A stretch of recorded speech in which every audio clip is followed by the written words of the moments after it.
நம் முன்னோர்கள் அவர்களின் சந்ததியினரை பார்த்து ஆசீர்வதிக்க நம் இல்லம் தேடி வரக்கூடிய இந்த மகாலய பட்சத்தில் இன்று 2வது நாள். பித்ருக்களை திருப்திப்படுத்த நாம் கூற வேண்டிய கேட்க வேண்டிய மந்திரங்களை நம்ம தொடர்ந்து தெரிஞ்சுட்டு வரோம். அப்படி நேற்றைய தினம் நாம் இந்த 15 நாட்களில் ஒரு முறையாவது கேட்க வேண்டிய கருட புராணத்திலும் அதர்வண வேதத்திலும் உள்ள பித்ரு சூக்தத்தையும் பித்ரு ஸ்தோத்திரத்தையும் ஒரே பதிவாக பதிவிட்டு இருந்தோம். பார்க்காத அன்பர்கள் இந்த வீடியோ பார்த்துட்டு அதையும் பாருங்க. இன்றைய தினம் மிருத்யுஞ்சய ஸ்தோத்திரத்தை தான் பாராயணம் செய்ய போறோம். இந்த ஸ்தோத்திரத்தை கேட்டாலோ பாராயணம் செய்தாலோ நற்கதி இல்லாமல் இருக்கக்கூடிய பித்ருக்கள் அனைவருக்கும் நற்கதிகள் கிடைக்கும், அவர்களுடைய பரிபூர்ண ஆசீர்வாதத்தை பெறலாம் என்பதாக பலஸ்ருதி. தொடர்ந்து நம்ம பித்ருக்களை வணங்கக்கூடிய ஸ்தோத்திரங்களா தெரிஞ்சுட்டு வரப்போறோம். கட்டாயம் புதுசா பார்க்கறவங்க சப்ஸ்கிரைப் பண்ணிக்கோங்க. தெரியாத பல பேருக்கு பகிருங்கள். நம்ம பல உபயோகமான பல பேர் அறியாத மந்திரங்கள் ஸ்தோத்திரங்களா பதிவிட்டு இருக்கோம். ஸ்ரீ மிருத்யுஞ்சய ஸ்தோத்திரம்.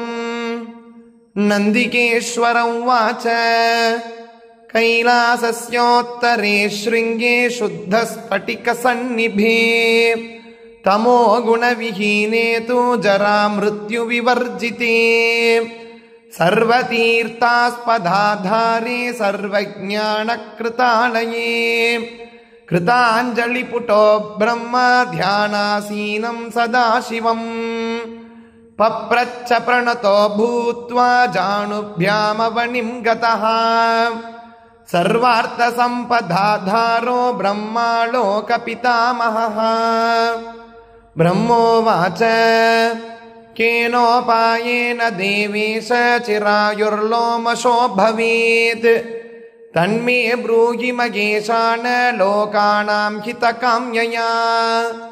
श्री सदाशिवोवाच शृणु ब्रह्मन् प्रवक्ष्यामि चिरायुर्मुनिसत्तमः सञ्जातो कर्मणो येन व्याधिमृत्युविवर्जितः तस्मिन्नेकार्णवे घोरे सलिलौघपरिप्लुते कृतान्तभयनाशाय स्तुतो मृत्युञ्जयः शिवः तस्य सङ्कीर्तनान्नित्यं मर्त्यो मृत्युविवर्जितः त्वमेव कीर्तयन् ब्रह्मन् मृत्युं जेतुं न संशयः.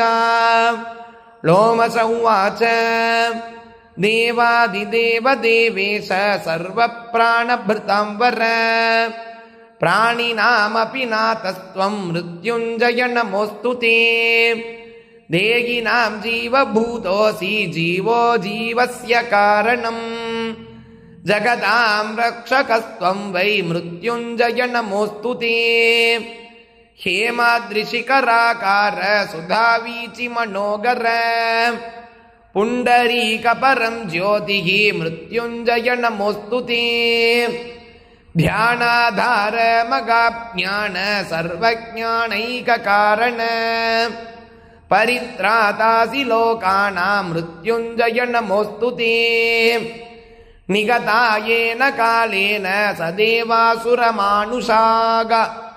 गन्धर्वाप्सरसश्चैव सिद्धविद्याधरास्तथा साध्याश्च वसवो रुद्रास्तथाश्विनिसितो भुवौ मरुतश्च दिशो नागाः स्थावरा जङ्गमस्तथा अनङ्गेन मनोजेन पुष्पचापेन केवलम् जितः सोऽपि त्वया ध्यानान् मृत्युञ्जय नमोऽस्तु ते ये ध्यायन्ति परां मूर्तिं पूजयन्त्यमराधिप न ते मृत्युवशं यान्ति मृत्युञ्जय नमोऽस्तु ते त्वमोङ्कारोऽसि वेदानां देवानां च सदाशिवः आधारशक्तिशक्तीनां मृत्युञ्जय नमोऽस्तु ते स्थावरे जङ्गमे वापि यावत् तिष्ठति मेदिनी जीवत्वित्यागलोकोऽयं मृत्युञ्जय नमोऽस्तु ते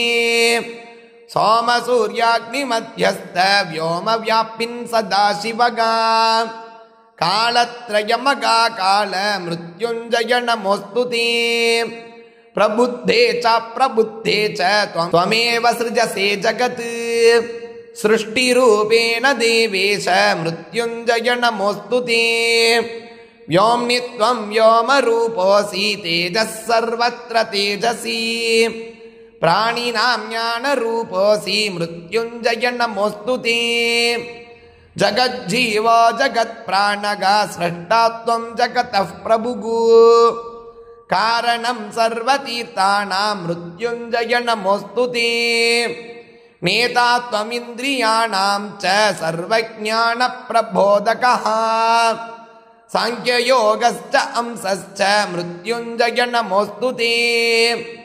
रूपातीतः स्वरूपश्च पिण्डस्थापदमेव च चतुर्युगकलाधार मृत्युञ्जय नमोऽस्तु ते।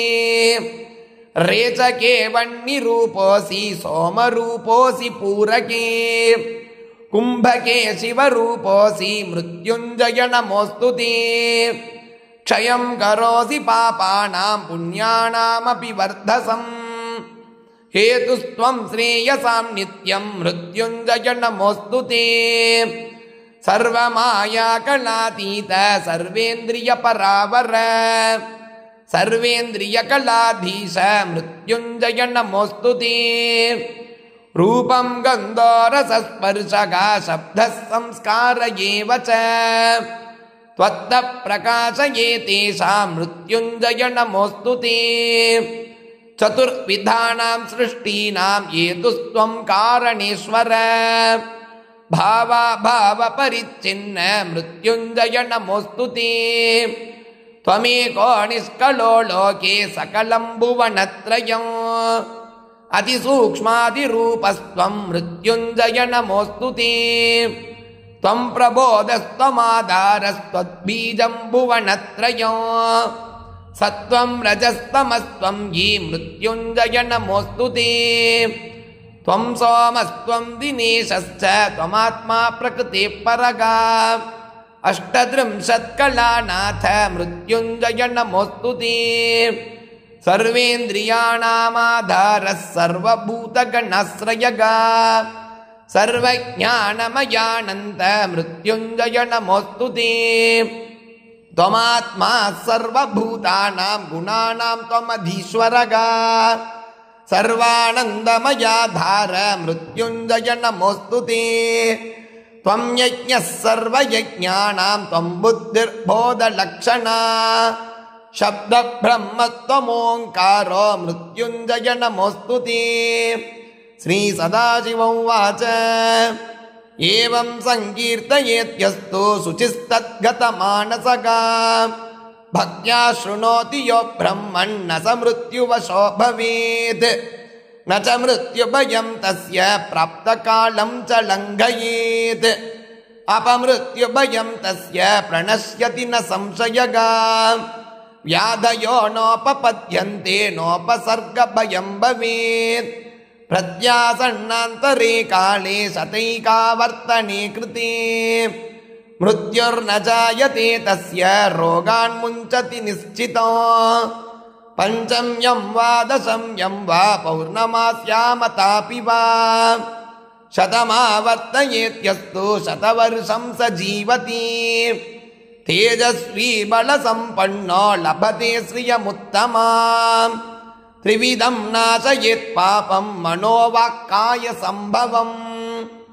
अभिचाराणि कर्माणि कर्माण्याथर्वणानि च क्षीयन्ते नात्र सन्देहो दुःस्वप्नं च विनश्यति इदं रहस्यं परमं देवदेवस्य शूलिनगा दुःखप्रणाशनं पुण्यं सर्वविघ्नविनाशनम् शैलाधिकृतनिसेवण कैलासशिखरभूषण तत्त्वार्थगोचर चन्द्रार्धशेखर पाशायुधकुलार्त्यस्मितापाङ्ग कोपारुणकटाक्ष भस्मितानङ्ग सस्मितापाङ्ग गौरीकृत विभूति दिव्याङ्गराग गौरी परिगृहीत सव्याङ्ग भागा अंगानुषंगा पाविदनरास्ति देशा गंगातरंगभासित जटा प्रदेशा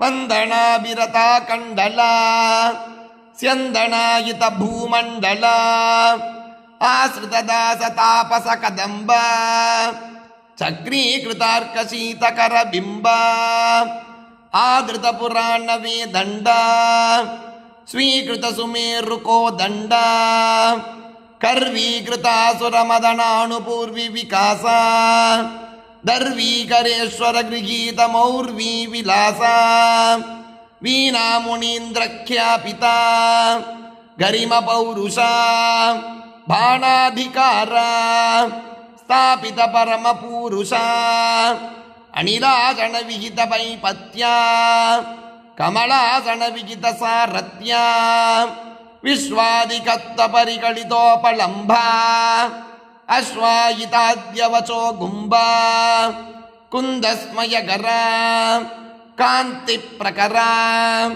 ಮಂದಸ್ಮಿತಲವ ಶಾಂತ ತ್ರಿಪುರ ನಾದ ಬಿಂದುಕಳಾಭಿಜ್ಞಾಸ್ಪಂದ ಭೂರಿಭದ್ರ ಸ್ವೇದ ಬಿಂಬುಳವಾ ವಿಬಾರ್ಭಿತ ವೀರಭದ್ರಸ್ಯತ್ತ ರಕ್ಷಾವರತಂತ್ರಸ್ತ್ವಸ್ತ ದಕ್ಷಾಧ್ವರತಂತ್ರ ಕಿರೀಟಣೀತ ವಿವಿಧ ವೇದ ಕಲಾಪ ಚಪೇಟಾಘಾತ ಶಿಥಿಲಭಾಸ್ವತ್ಕಪೋಲ ವಿಜೃಂಭಿತ ವಿಕ್ರಮೋದ್ದಂಡ ಸ್ತಂಭಿತ ಚಕ್ರಿದೋರ್ದಂಡ ಬ್ರಹ್ಮಸ್ತವೋಚಿತಮಗಾರ್ಹರ್ಷ ಜಿಹ್ವಸ್ವಭಾವ ಜನದುರಾದರ್ಶ ವಸುಂಧರಾದರಸುತೋಪಳಲಾಳನ ಜರಂಧರಾಸುರ ಶಿರೋಣಿಪಾತನ ಕೋಪಾಹತ ಪತಿತಾಂತಕ ವ್ಯಾಪಾದಿತ ಸಮದಾಂತಕ ಪರಸಂಗಣ ಜಟಾ ಸಂವೃತ ಪರಭಾಗ ಗೌರ ನರಸಿಂಹಣಿಯಮನಾಳಂಬಿತ ಶರಾವತಾರ ಪ್ರಸನ್ನ ಭಯಮೋಚನ ವಿಭಿನ್ನ ಬಗಲೋಚನ ಪ್ರಪಂಚಣದ ಗಣಕಾರಕ ವಿರಿಂಚಿ ಬದನ ಹಾರಕ ಸಂಚಾರ ಭೂತ ಮಂತರ ಪಂಚಾಯುಧಾದಿ ಸುಂದರ ಅಪನೀತ ದಕ್ಷಾನನ ಅಭಿನೀತ ಭಿಕ್ಷಾಟನ ಧಾರಿತ ಮೇರುಕಾನನ ಕುಸುಮ ಮಾಳಿಕಾಳಂಕಾರ ಧಾರಿತ ದಾರುಕಾವಣ ಕುಲಪಾಲಿಕಾಹಂಕರ ಸಮಾವರ್ತಿತ ಭಕ್ತ ಮಾನಸಾನುಸಾರ ಪರಾವರ್ತಿತ ದೃಪ್ತ ತಾಪಸಾಭಿಚಾರ ವೈಯಾಸಿಕೋಕ್ತಿ ಗೋಚರ ವೈಯಾಗ್ರ ಕೃತ್ತಿ ಭಾಸುರ ಕಥ ಪರಿಕರ್ಮ ಕೃತ ಸ್ಪೃಗ ಕೃತ ಕರಿಚರ್ಮ ಪರಿಗ್ರಗ ಸ್ವಧ್ಯಾನ ಸಮಿತ ಪಾತಕ ಪ್ರಸಂಗ ವಿದ್ಯಾದಿ ವಿಬುಧ ಪೂಜಿತ ಸ್ವಲಿಂಗ ಶಾಂತ ಮಾನಸಾನುರಾಗ ಶಾಂತ ತಾಪಸಾಪರಾಧ ಪಾಲಾನಲ ವಲನ ಭೀಷಣ ಹಾಳಾಹಳ ಗರಳ ಭೂಷಣ ಅರುಣಾಂಶು ಗಂಧಳ ಮಣಿಪಣಿಕುಂಡಲ ಚರಣಾಗ್ರಯಂತಿ ತದ ಸಕಂದರ ಭುಜಮಂಡಲ ಆನಂದ ತಾಂಡವ ನಟನಾನುಬಂಧ ಗೋವಿಂದ ಪೂಜಿತ ಚರಣಾರವಿಂದ ವಿನಯಾನತಾಮೃತಾಸನ ಸಹಸ್ರಾಗಿತ ಪ್ರಮೋದ ತನಯಾಭಿಲಾಷಿ ಮಾಧವ ತಪಸ್ಯಾ ಕೃತ ಪ್ರಸಾದ ದಿವ್ಯಾಸ್ತ್ರದಾನ ತೋಷಿತ ಭೃಗುಸೂನು ನಮ್ಯ ನವ್ಯಾ ಭಾಗ ಭಾವಿತ ಅರಿರೂಪ ರಮ್ಯ ವಂದಿತಾಗತ ಶ್ರುತಿಧರ ನಂದಿಪಾಳಿತ ಪ್ರತಿಹಾರ ಬುದ್ಧನಾನಾರಗಸ್ಯ ಶತಮನ್ಯುಮುಖಾಮರ ಭಕ್ತಿ ಗೋಚರ ದುಗ್ಧಪಾನಾರ್ಥ ತಪಸ್ಯ ದುಪಮನ್ಯು ವಿಶ್ರಾಂತಿತ ದುಗ್ಧ ಸಾಗರ ಅಧಿಕ ಚಾಳಿತ ದುಷ್ಟ ಪೀಠಾಕರಣ ಹರಿವಿರಿಂಚಾಪದೃಷ್ಟ ಚೂಡಾಚರಣ ಅಂಜಧರ್ಮ ವೃಷಾಧಾರ ಅಧರ್ಮ ಪ್ರಕ್ಷಾಳನ ಧಾರ ಪಂಚಬ್ರಹ್ಮಮಯಾಕಾರ ವೇದಾಶ್ವವರೋಹಿತ ಸ್ವಾಮ್ಯ ಶ್ವೇತಾಶ್ವತರೋಪನಿಷದ್ಗಮ್ಯ ಚಾಪಲ್ಯರಹಿತ ರಮ್ಯ ಸ್ವಭಾವ ಕೈವಲ್ಯವಚನ ಗಮ್ಯ ಪ್ರಭಾವ